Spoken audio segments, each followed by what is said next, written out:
Okay, so first of all, I'd like to thank everybody who subscribed to me. I can't tell you enough.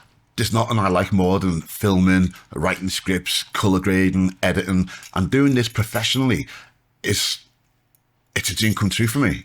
I mean, making films for clients, it's where the money is, but it doesn't happen every day. So it's totally amazing to spend time with y'all just teaching, experimenting, creating, learning.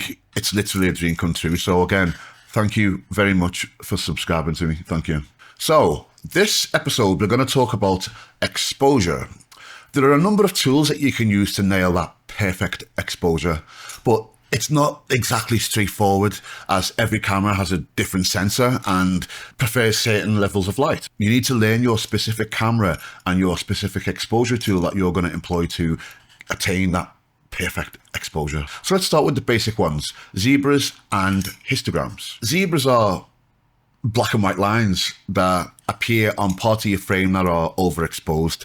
They're diagonal black lines and they animate so you can't miss them. You'll have an option in your camera that will tell you how to set the zebras, whether it be 90%, 95% or 105. So 100% is when the clipping of the highlights is occurring, and 95% is giving you a 5% little buffer zone. Because as I told you before, I'm greedy and I'm dirty and I want all of it and just keep pushing it till I can't take anymore. Here's an example. Okay, so we've got here a normally exposed shot. Now look what happens when I increase the exposure.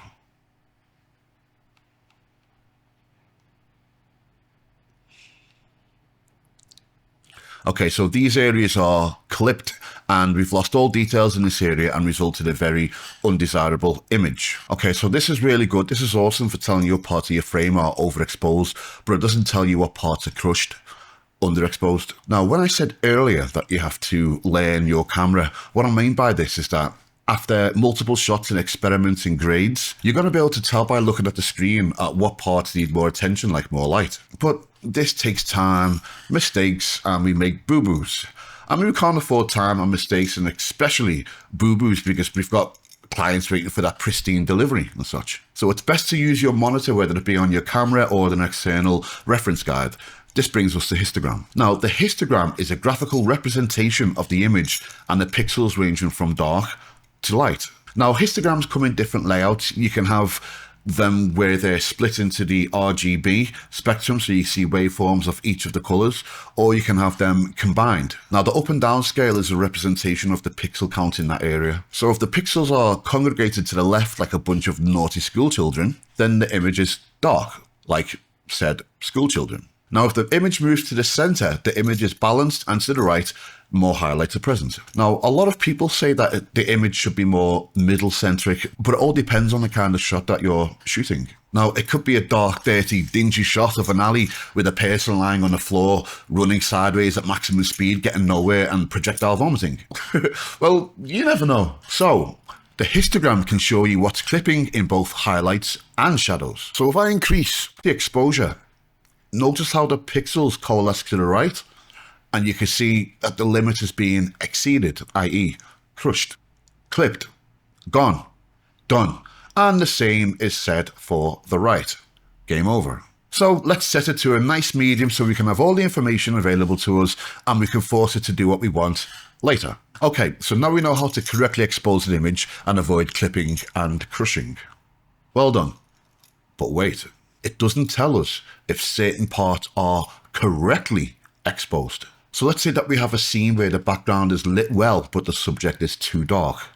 Now, I don't mean personally or emotionally dark, like a woman dressed provocatively in black leather, dismounting a sublimely camouflaged motorbike, brandishing a katana blade and a black bag, leaking claret with some severely questionable motives. I'm not talking about that dark, although that would make a good shot. I mean dark as in luminance. This shot reports no zebras, and the histogram looks amazing. It's all good, right? Wrong. The subject is far too unbright. Enter false color. Now, false color, once you learn how to use it, is the daddy. The next level up in exposure metering. This will tell you if the subject is lit correctly, if the highlights are clipped, and if the shadows are crushed. Once you know how to read false colors, you're done. You smashed it. Move over, Roger Deakins. Out of the way, Peter Powell. Step aside, Deacon Frost. Deacon Frost. Piece of cake, right? Wrong. Unfortunately, false colour is not standardised in the industry of cinematography, meaning each manufacturer has their own colour system and own level or way of reading. For example, Blackmagic Design maps their false colour for perfect Caucasian skin at pink, green and light grey, and at about 60 to 70 IRE. IRE being a scale of 0, crushed, complete, total black, to 100, clipped, overblown, overexposed, white. IRE stands for the Institute of Radio Engineers, but you don't need to remember that, just forget it. Just say IRE, right? Forget about it, okay? So what does IRE stand for? Exactly, forget about it. Another false colour producing device is the Shogun Inferno 7, an external field monitor and recorder. Now the Shogun is distinctly pink for Caucasian flesh. Small HD monitors use green to specifically pinpoint Caucasian skin exposure. So again, we have to read up and learn what your specific false colour manufacturer colours represent. But the complication doesn't stop there. If you're using Rec 709, if you're using log, if you're using HDR, the results will differ as the colours are mapped differently. But I'll leave that to your research, or maybe I can make a video on that in the future if you ask. So let's dive into our example here and give you a great reference. Okay, so we got a shot here of a perfectly exposed scene, but the subject is underexposed. Okay, so we can see from the false colour that the background is exposed really well. Now, there are no crushed parts that are of any consequence or unplanned, and there are no parts where the back's been blown out. Where it's blown out at the back. Okay, so we're inputting a log format into the monitor, and we can see that the desired pink is where we want for ideal exposure. So we know that skin tones for Caucasian skin can sit at pink, 60 to 70 IRE, and Charlie here is my Caucasian. We go back, the first time we met, and back to the tutorial. So pink and light grey are acceptable. So in this example, we can't just turn up the exposure by opening the iris or changing the shutter speed or increasing the ISO, as that would just add luminance to the whole scene, which would then make the background run the risk of being overexposed and blown out. It would also leave the subject in a ratio-wise the same level of darkness compared to the background, i.e. not remedying the problem of the subject being too damn dim. So we need another light that's going to illuminate the subject and the subject only. So as you can see now, the subject is sufficiently illuminated and sits at the correct IRE for skin. But bear in mind that this is not set in stone. Every shot, every cinematographer is different. If you're shooting a dark scene, for example, none of these are sitting at pink 60 to 70 IRE. And they are indeed a stylistic choice and suitable to the scene in which they're being filmed. Okay, so I'll give you a final hint that'll get you the cleanest image possible. Every camera has a noise floor.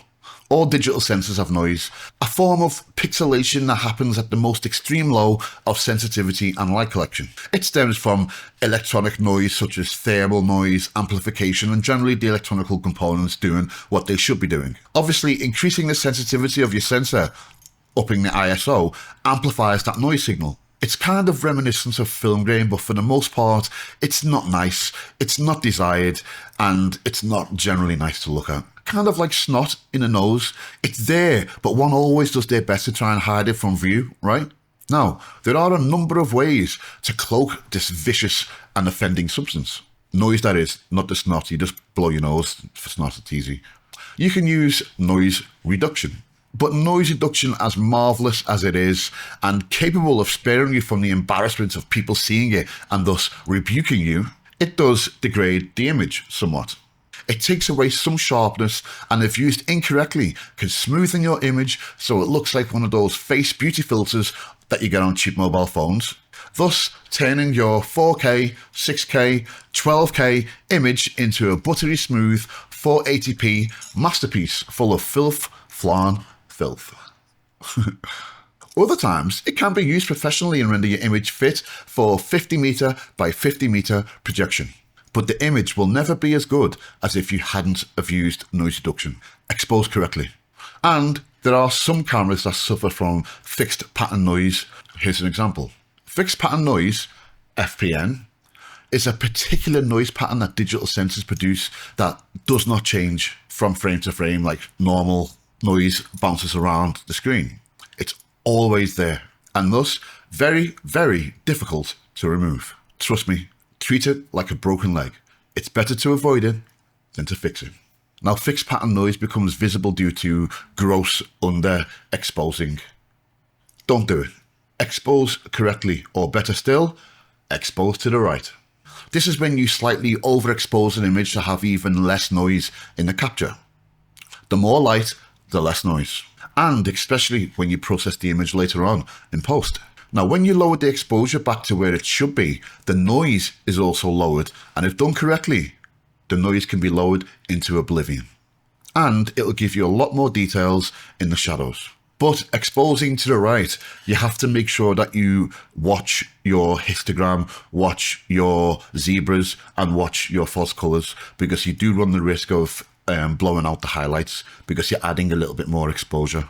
Okay, so there are your pointers and instructions on how to get the perfect exposure every single time. Now, it's good practice to consult the manual or head over to forums or experiment to see what techniques and particular nuances that your camera or equipment likes. There are some cameras like Sony's that exposing is completely different for different ISO or different log settings, but with a little look on the internet, a bit of information gathering from forums, and you'll nail it. Thank you so much for tuning into this exposure tutorial. Coming up soon is a tutorial on lighting for dark scenes and filming in the dark. So please go ahead and subscribe so you can get the notifications when the video comes out. Again, I'd like to say thank you to all those who have subscribed to me. You're pushing me one step closer every single time to my dream, and I absolutely love you for it. But I got so much love to give, bucketfuls. So everybody else, hit that subscribe button and let's share the love, baby. Also, we'll be filming another award-winning short in March, so I'm going to take you through every single step of the project resulting in a final film. Now, this is going to include script, shot lists, auditioning, location scouting, BTS, acquisition, post-production, music making, every single aspect of making a film. I'm going to share absolutely everything with you so you're able to see my technique and learn from it. Add your own bits to it and just nail your filmmaking to perfection. Okay, so I'll see you next time. Yep.